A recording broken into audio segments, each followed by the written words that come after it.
Hi friends, welcome to SRIAS Academy. 6th polity oda one-liner oda continuation video பார்த்துட்டு இருக்கோம். வாங்க படிக்கலாம். 91 நமது தேசிய கீதம் எங்கு எப்போது முதலாக பாடப்பட்டது? 1911 டிசம்பர் 27 கொல்கத்தாவில் நடைபெற்ற இந்திய தேசிய காங்கிரஸ் மாநாட்டில் தேசிய கீதம் முதலாக பாடப்பட்டது. தேசிய கீதத்தை சுமார் எத்தனை வினாடிகளில் பாடி முடிக்க வேண்டும்? 52 வினாடிகள். தேசிய பாடலான வந்தே மாதரத்தை இயற்றியவர் பங்கிம் சந்திர சட்டர்ஜி.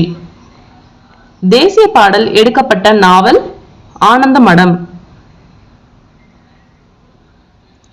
தேசிய பாடல் அரசியலமைப்பு நிர்ணய சபையால் ஏற்றுக்கொள்ளப்பட்ட நாள் ஜனவரி 24, 1950.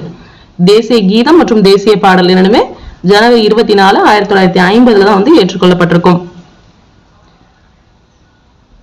இந்தியா எனது தாய்நாடு என்று தொடங்கும் உறுதிமொழியை தெலுங்கில் எழுதியவர் யார்? பிதிமாரி வெங்கட சுப்பாராவ்.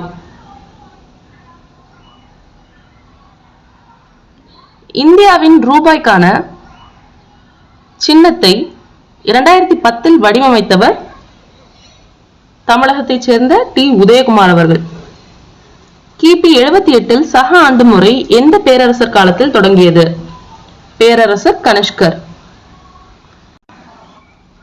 இளவேனில் கால சம இரவு பகல் நாள் மார்ச் 22. அதுவே லீப் வருஷமா இருந்துச்சுன்னா மார்ச் 21. முதல் தேசிய நாட்காட்டி ஏற்றுக்கொள்ளப்பட்ட நாள் 1957 மார்ச் 22. நாட்காட்டி சீரமைப்பு குழுவின் தலைவர் பிரபல வான் இயற்பியலாளர் மேக்நாத் சாஹா. இந்தியா சுதந்திரம் அடைந்த நாள் ஆகஸ்ட் 15, 1947. உலகின் மிகப்பெரிய ஜனநாயக நாடு இந்தியா. இந்தியா விடுதலை பெற்ற அன்று மகாகவி பாரதியாரின் ஆடுவோமே பல்லு பாடுவோமே ஆனந்த சுதந்திரம் அடைந்து விட்டோம் என்று ஆடுவோமே என்ற பாடலை அகில இந்திய வானொலியில் பாடியவர் கர்நாடக இசை பாடகி டி.கே. பட்டம்மாள். சுதந்திர தினத்தன்று டெல்லி செங்கோட்டையில் கொடியேற்றுபவர் பிரதமர். இந்தியா குடியரசு நாடாக அறிவிக்கப்பட்ட நாள் 1950 ஜனவரி 26. நாட்டின் முதல் குடிமகன் குடியரசுத் தலைவர். குடியரசு தினத்தில் செங்கோட்டையில் கொடியேற்றுபவர் குடியரசுத் தலைவர். குடியரசு தினத்தில் செங்கோட்டையில் கொடியேற்றுபவர் குடியரசுத் தலைவர். பாசறைக்கு திரும்பும் விழா நடைபெறும் நாள் ஜனவரி 29. குடியரசு தினம் கழிச்சு 3 நாள் கழிச்சு பாசறைக்கு திரும்பும் விழா ஜனவரி 29. காந்தி ஜெயந்தி அக்டோபர் 2. காந்தியின் பிறந்த நாளை சர்வதேச அஹிம்சை நாளாக ஐநா சபை அறிவித்த ஆண்டு 2007. காந்தியின் பிறந்த நாளை சர்வதேச அஹிம்சை நாளாக ஐநா சபை அறிவித்த ஆண்டு 2007. தேசிய கொடியின் நீள அகலம் எந்த விகிதத்தில் உள்ளது? 3:2 என்ற விகிதத்தில் உள்ளது. நெக்ஸ்ட் டாபிக், இந்திய அரசமைப்பு சட்டம். இந்திய அரசமைப்பு சட்டம் ஏற்றுக்கொள்ளப்பட்ட நாள் நவம்பர் 26, 1949. இந்திய அரசமைப்பு சட்டம் நடைமுறைக்கு வந்த நாள் ஜனவரி 26, 1950. 1929 ஆண்டில் எங்கு கூடிய காங்கிரஸ் மாநாட்டில் முழு சுயராஜ்யத்தை அடைவது என்ற முழக்கம் வலுப்பெற்றது? லாகூரில் கூடிய காங்கிரஸ் மாநாட்டில் 1929 லாகூரில் காங்கிரஸ் மாநாடு கூடுது.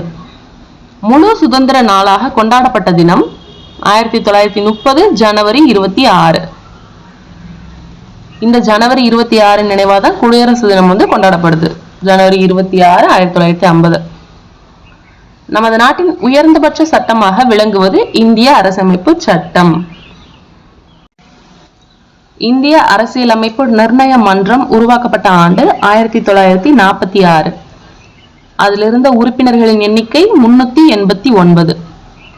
இந்திய அரசியலமைப்பின் நிர்ணய சபையின் தற்காலிக தலைவராக தேர்ந்தெடுக்கப்பட்டவர் சச்சிதானந்த சின்ஹா.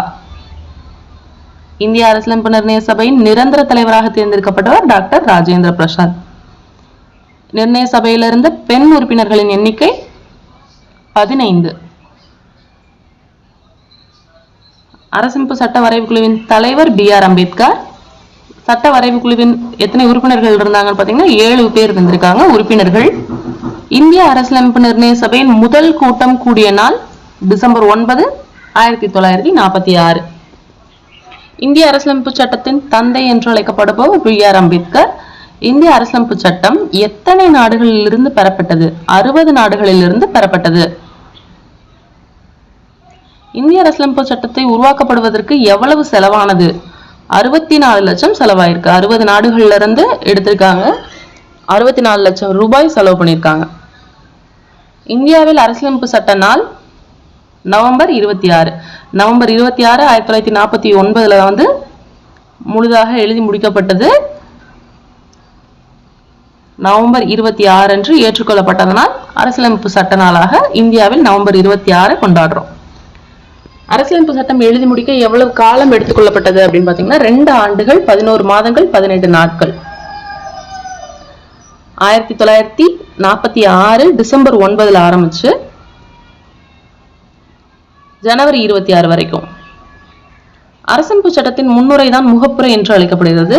அது இந்தியாவை எப்படி வரையறை செய்கிறது அப்படின்னு பாத்தீங்கன்னா இறையாண்மை, ஆர்டரை ஞாபகம் வச்சுக்கோங்க, இறையாண்மை, சமத்துவம், மதச்சார்பின்மை, மக்களாட்சி, குடியரசு. ஒரு நாட்டோட உச்சநிலை அதிகாரத்தை தான் வந்து இறையாண்மை அப்படின்னு சொல்றோம். இந்திய அரசு எதன் வழியா ஆளப்படுகிறது? நாடாளுமன்றம். ஒவ்வொரு குடிமகனுக்கும் மிக தேவையான உரிமைகளை எப்படி சொல்றோம்னா அடிப்படை உரிமைகள். இந்தியாவில் வாக்களிக்கும் வயது என்னன்னா 18 வயது நிறைவடைந்திருக்க வேண்டும். அரசியலமைப்பு சட்ட வரைவுகளோட உறுப்பினர்கள் யாரெல்லாம் பார்த்தோம்னா B.R. Ambedkar, N. Gopalaswamy, K.M. Munshi, Syed Mohammed Sadullah, N. Madhavrao, T. Krishnamachari, அல்லாடி கிருஷ்ணசாமி. அரசியலமைப்பு சட்டம் நடைமுறைக்கு வந்த போது எத்தனை உறுப்புகள் பகுதிகள் இருந்தன? சோ 395 உறுப்புகள், 22 பகுதிகள், 8 அட்டவணைகள் உள்ளன. நமது அரசியலமைப்பு சட்டம் 16/9/2016 வரை எத்தனை முறை திருத்தப்பட்டுள்ளது? 101 முறை திருத்தப்பட்டுள்ளது. இந்திய அரசியலமைப்பு சட்டத்தின் உண்மை பிரதிகள் இந்தி மற்றும் ஆங்கில மொழியில் நாடாளுமன்ற நூலகத்தில் எந்த வாயு நிரப்பப்பட்ட பேழையில் வைத்து பாதுகாக்கப்பட்டு வருகிறது?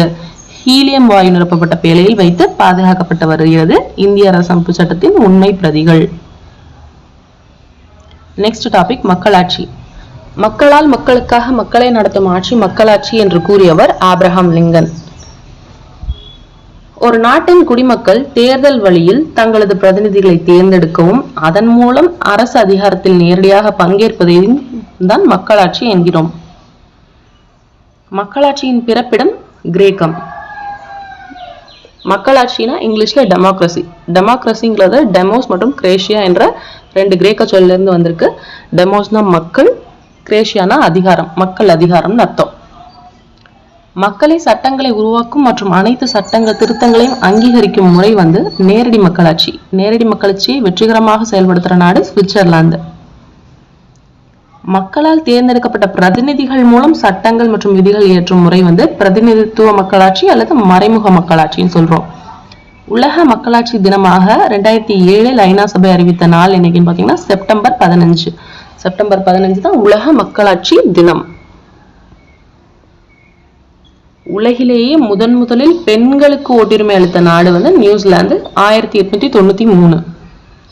அமெரிக்க ஐக்கிய நாடுகள்ல பெண்களுக்கு எப்போ ஓட்டுரிமை வழங்கப்பட்டது அப்படின்னு பாத்தீங்கன்னா 1920. இந்திய குடிமக்கள்ல எத்தனை சதவீதம் பேர் தங்களது நாட்டின் மக்களாட்சியின் மீது நம்பிக்கை கொண்டுள்ளதாக புள்ளி விவரங்கள் தெரிவிக்கின்றன? 79% பேர்.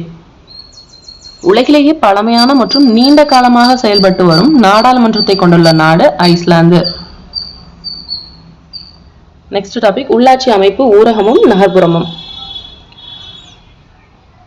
10 லட்சத்துக்கும் மேற்பட்ட மக்கள் தொகையும் அதிக வருவாயும் உள்ள ஊர் வந்து மாநகராட்சின்னு சொல்றோம். 1 லட்சத்துக்கும் அதிகமான மக்கள் தொகையுடன் அதிக வருவாய் உள்ள ஊரை வந்து நகராட்சி அப்படின்னு சொல்றோம். சுமார் 10,000 பேர் வாழக்கூடிய ஊரை வந்து பேரூராட்சின்னு சொல்றாங்க. இந்தியாவிலேயே முதன்முறையா இந்த பேரூராட்சி அப்படிங்கிற அமைப்பு நம்ம தமிழ்நாட்டுல தான் வந்து அறிமுகப்படுத்தப்பட்டிருக்கு. தமிழ்நாட்டுல இப்ப இருக்க மாநகராட்சிகளோட எண்ணிக்கை 25.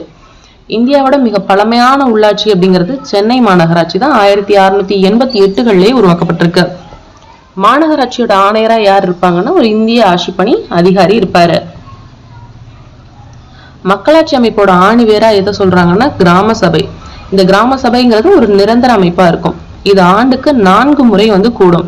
எந்தெந்த நாட்கள்ல கூடும் கிராம சபை அப்படின்னா ஜனவரி 26, மே 1, ஆகஸ்ட் 15, அக்டோபர் 2. குடியரசு தினம், தொழிலாளர் தினம், சுதந்திர தினம், காந்தி ஜெயந்தி. இது மட்டும் இல்லாம தேவைப்படும் போது சிறப்பு கிராம சபை கூட்டங்களும் கூடும்.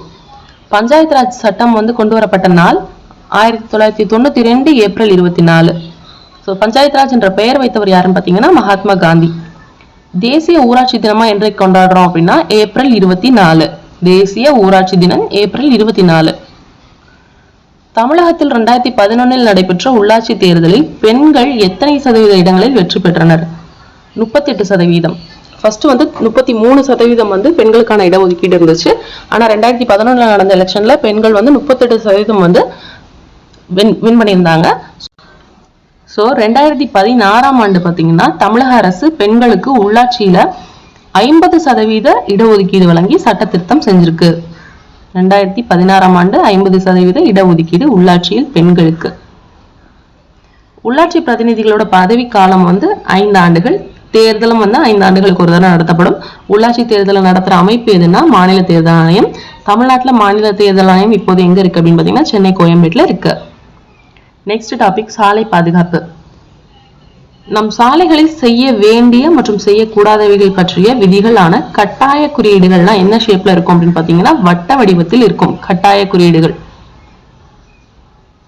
சாலைகளின் சூழ்நிலைகள் குறித்த எச்சரிக்கைகளை சாலை பயன்பாட்டாளர்களுக்கு அறிவிக்கும் எச்சரிக்கை குறியீடுகள் எந்த வடிவில் காணப்படுகின்றன? முக்கோண வடிவில் காணப்படுகின்றன. திசைகள் மற்றும் சேர வேண்டிய இடங்கள் குறித்த தகவல்களை அறிவுறுத்தும் குறியீடுகள் எந்த வடிவத்தில் காணப்படுகின்றன? செவ்வக வடிவத்தில் காணப்படுகின்றன.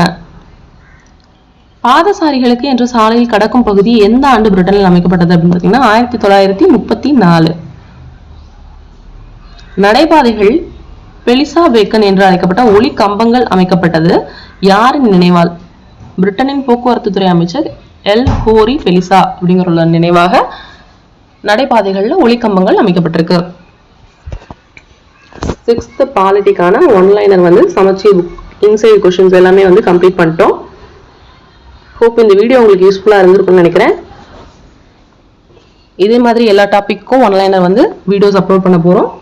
தொடர்ந்து நம்ம சேனலோட இணைஞ்சிருங்க. Subscribe for more videos and உங்க ஃப்ரெண்ட்ஸ்க்கும் இதை ஷேர் பண்ணுங்க, அவங்களுக்கு யூஸ்ஃபுல்லா இருக்கும். Thanks for watching. Happy learning.